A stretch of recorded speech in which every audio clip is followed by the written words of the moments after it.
croissance éthique. Très faible. Qu'est-ce que cela signifie? Est-ce que ça signifie que vous allez devoir mettre les bouchées doubles pour éliminer les problèmes de corruption, de trafic? Mais bien sûr, donc dans ma politique, hein, je l'ai dit d'abord qu'il faut combattre la pauvreté avec une politique de développement durable et inclusif. Donc l'inclusivité, ça fait partie déjà de l'éthique. Donc il n'y a pas d'exclusion, mais tout le monde est appelé à cette œuvre de développement. Mais bien sûr, la base c'est le rétablissement de l'autorité de l'État, revenir à l'état de droit, et c'est ça qui va permettre effectivement, comme vous le dites, de combattre la corruption qui est un des mâles qui ronge le pays.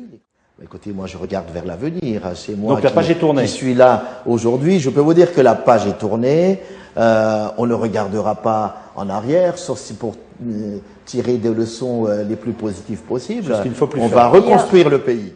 Si vous vous mettez un clan à dos dans sa totalité, et notamment ceux qui vous ont permis d'arriver au pouvoir, comment est-ce que vous allez pouvoir garantir la paix sociale?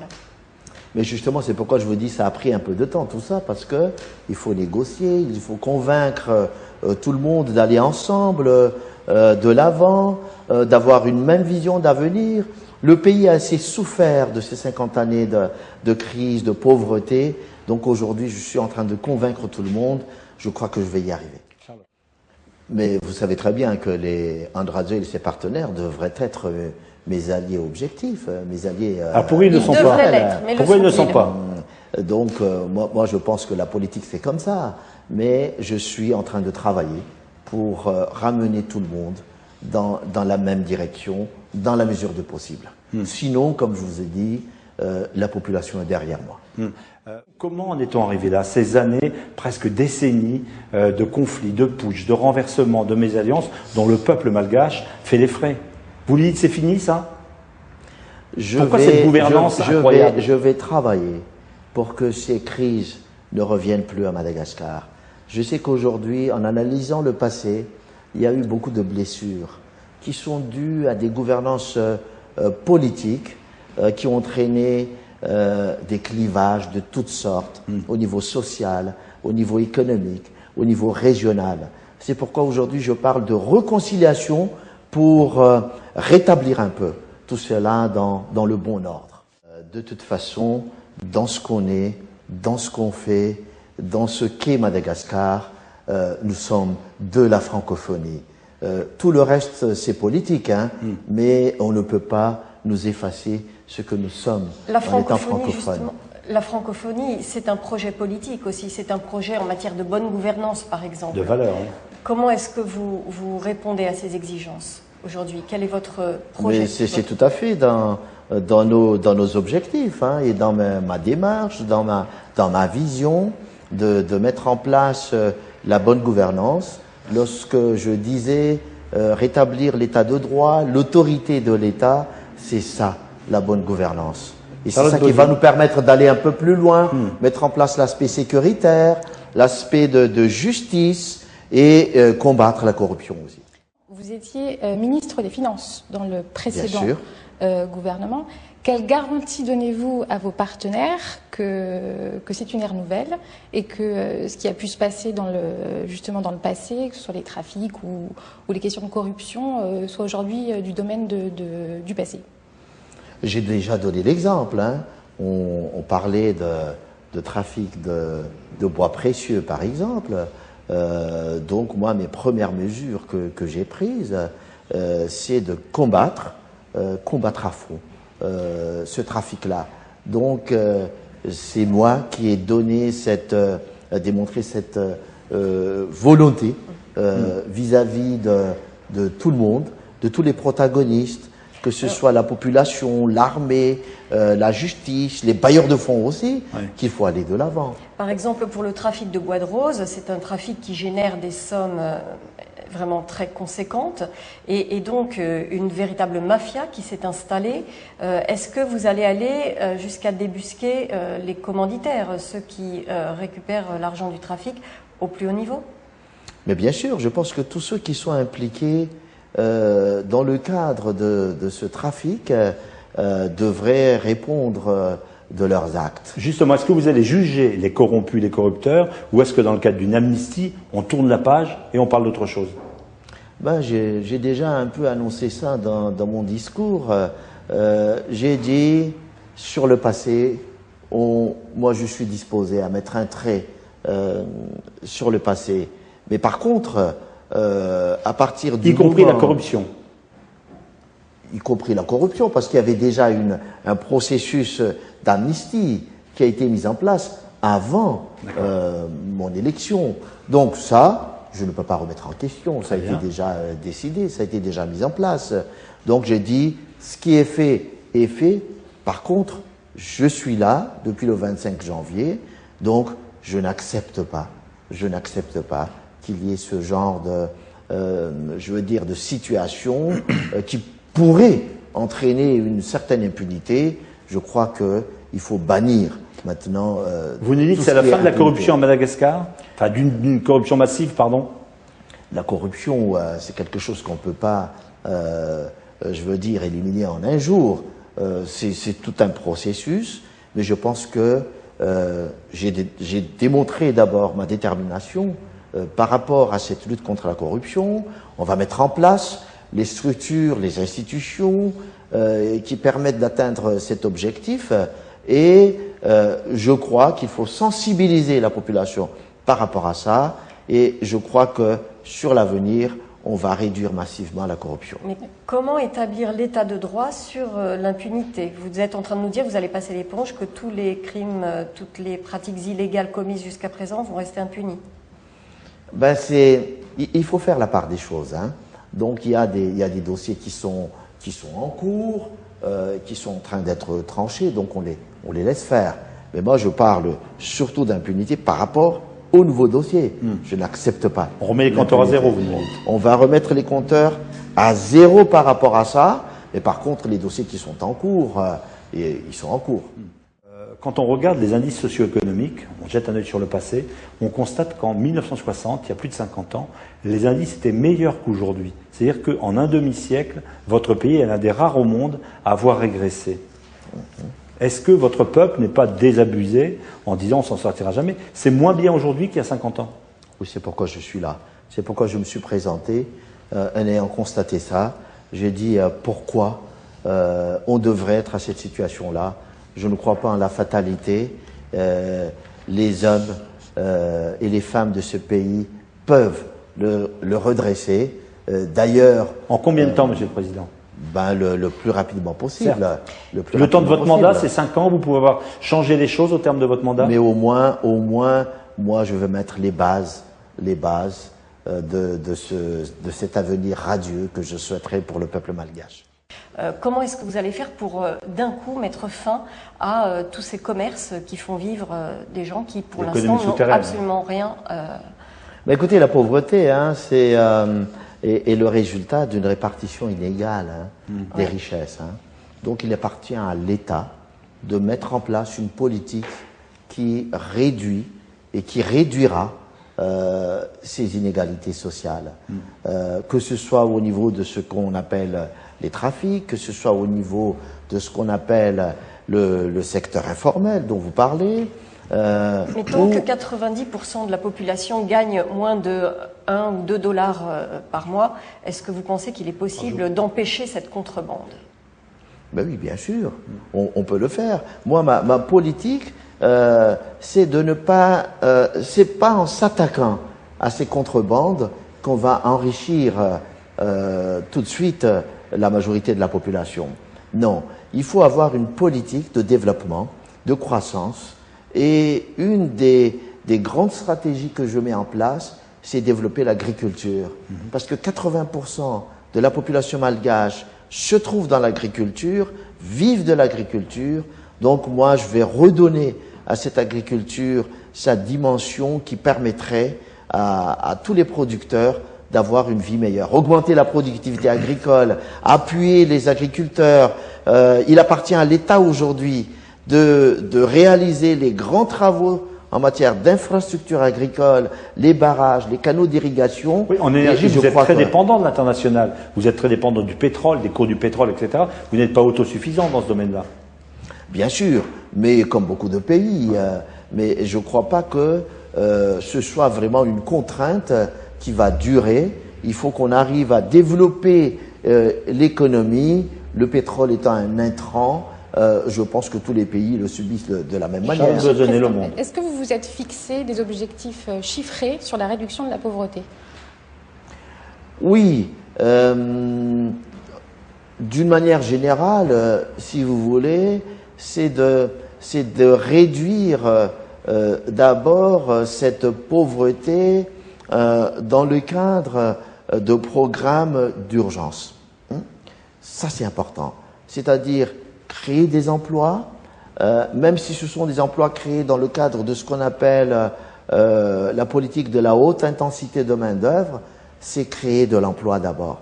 Donc ça permettra d'améliorer les conditions de vie de la population, dans la mesure du possible, dépasser de manière positive, c'est $1 par jour des habitants.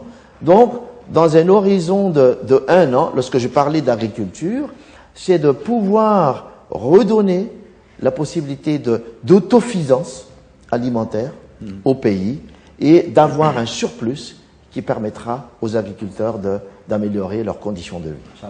Madagascar n'est pas plus mal qu'ailleurs. Hein. Il n'y a pas de guerre, par exemple, à Madagascar. Il n'y a jamais eu de guerre. Non, mais il y a la stabilité politique. Mais la stabilité politique, on est là pour construire à partir de maintenant. Donc ça, c'est le plus important. Le message que je lance, c'est que nous sommes en train de bâtir. La démocratie est en marche. Une page est tournée. Les opportunités sont là. Et Madagascar, aujourd'hui, est une terre d'opportunités, comme partout ailleurs dans ces terres d'opportunités.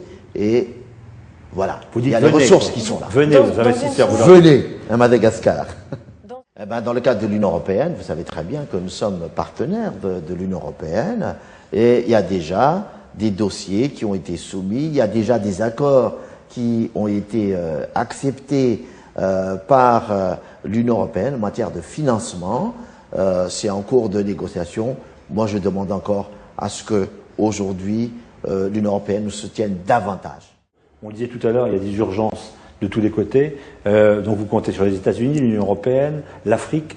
Vous comptez sur qui d'autre? Je compte d'abord sur ma population qui est derrière moi. Je le regarde. C'est eux qui me donnent la force d'avancer. Et puis après, je me tourne vers tout le monde. Donc tout le monde est pour moi. Parce que le paradoxe, c'est que cette île est très riche, mais la population très pauvre. Ou en tout cas une richesse très mal répartie. Mais il y a du potentiel dans votre île. Oui, mais justement, je suis là avec cette population pour transformer cette soi-disant fatalité en comment dirais-je, un avenir qui permettrait à la population vraiment de prendre en main sa destinée. La population est un petit peu à bout de patience parce que ces 5 dernières années, la croissance était proche de 0. Il y a des phénomènes de violence qui se développent également. Est-ce que vous craignez ces phénomènes de violence, de délinquance qui éclatent par-ci par-là de temps en temps? Oui, ça existe comme ça peut exister un peu partout dans le monde. Mais la pauvreté favorise. Mais moi, je suis très confiant qu'avec les programmes que je mettrai en place, avec tout l'élan qu'il y a et que je sens au niveau du pays, au niveau international, je sens qu'on va décoller. La justice et notamment la santé, l'éducation. Qu'est-ce que vous dites lorsque vous êtes à Madagascar? Qu'est-ce que vous dites à cette population qui vous fait confiance pour qu'elle ne perde pas patience? Je leur dis que je vais créer des écoles. Les enfants qui sont en dehors des écoles, je vais les ramener à l'école. Je vais ouvrir les centres de santé qui sont fermés. Je vais mettre des médecins, des infirmiers là où il devrait y en avoir. Je vais apporter des médicaments, donc des soins. Je vais pourvoir la nutrition des enfants. Voilà. Avec qui, avec quels moyens, Monsieur le Président? Il y a des moyens au niveau national, mais il y a des moyens aussi au niveau international. Aujourd'hui, comme je vous ai dit, il y a la Banque mondiale qui est là. Il y a l'Union européenne qui est là aujourd'hui et qui poursuivent leur financement dans ces domaines-là. Ils vont intensifier dans ces domaines précis sur les mois à venir, donc on va pouvoir bien travailler. Il n'y aura pas de médiation? Il n'y aura pas besoin d'une médiation? Je ne crois pas. Je ne crois pas. Vous ne pensez pas revoir de nouvelles réunions entre anciens présidents? Non, ce n'est pas à l'ordre du jour. Je ne crois pas. Non, oui, je suis confiant. Charlotte Besonnay, Le Monde. Monsieur le Président, un certain nombre de vos prédécesseurs ont fait des promesses aussi à la population malgache sur les questions de santé, d'éducation, de développement. Quelles sont les erreurs pour vous qui ont été commises dans le passé et que vous ne commettrez pas à nouveau sur un plan économique et qui peuvent garantir qu'aujourd'hui le développement sera assuré pour le plus grand nombre? Mais c'est là où je dis que le passé sert à tirer des leçons. Hein. Je prends par exemple au niveau social, lorsque mes prédécesseurs ont créé les centres de santé de base dans les régions, quelquefois dans les régions reculées, c'était de très bonnes stratégies et qui méritent vraiment d'être applaudies. Ce qui manquait, c'est de créer aussi une petite maison pour le médecin, pour l'infirmier. Donc, il y a des mesures d'accompagnement qui n'étaient pas là, et c'est ça que je vais compléter, tout au moins en ce qui concerne ce que je viens de vous dire. Vous n'êtes pas, on le disait au début de cet entretien, vous n'êtes pas vous-même, Monsieur le Président, un politique. C'est plutôt une chance par rapport à tout ce qui s'est passé depuis des années d'apparaître, en tout cas notamment pour nous, comme un homme neuf, même si vous avez été ministre du précédent gouvernement. Vous revendiquez le fait d'être un homme différent de tous les noms que l'on cite dans les coups d'État, renversements et autres putschs. Vous savez, hein, le fait d'être nouveau ou les nouveautés, c'est dans la tête et dans l'esprit. Hein. Et je crois que j'ai eu dans ma vie suffisamment de recul et dans mon cursus suffisamment de recul pour être conscient de ce dont a besoin mon pays et le peuple malgache. Il n'était pas totalement évident que vous soyez, que vous vous distanciez à ce point de votre prédécesseur Ange Radzoel. Qu'est-ce qui vous a amené à prendre cette attitude? C'est le destin.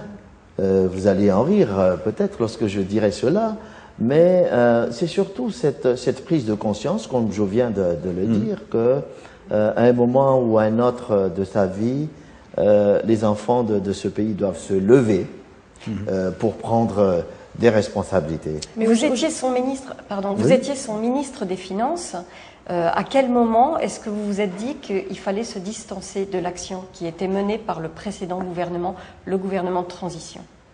Tout d'abord, je me suis présenté parce que j'étais un candidat de substitution de tout au moins deux candidats qui n'ont pas pu se présenter.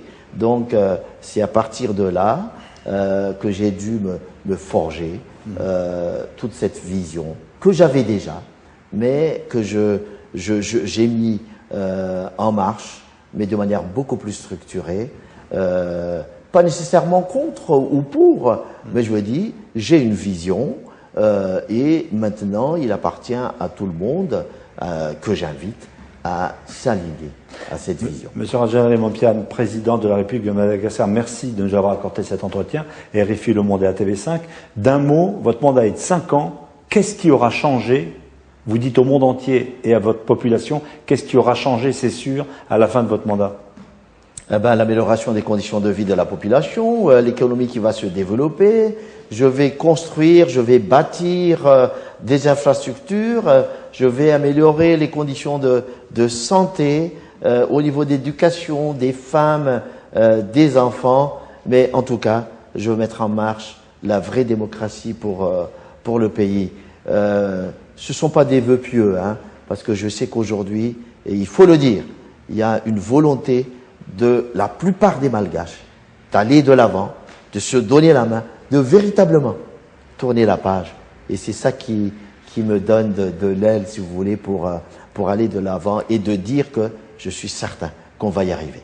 Merci, Monsieur le Président. Nous vous souhaitons réussite dans ce projet que vous venez de effectivement développer sur les antennes de RFI de TV5 Monde, en liaison avec le journal Le Monde. Merci de nous avoir reçus à l'occasion de votre passage à Paris.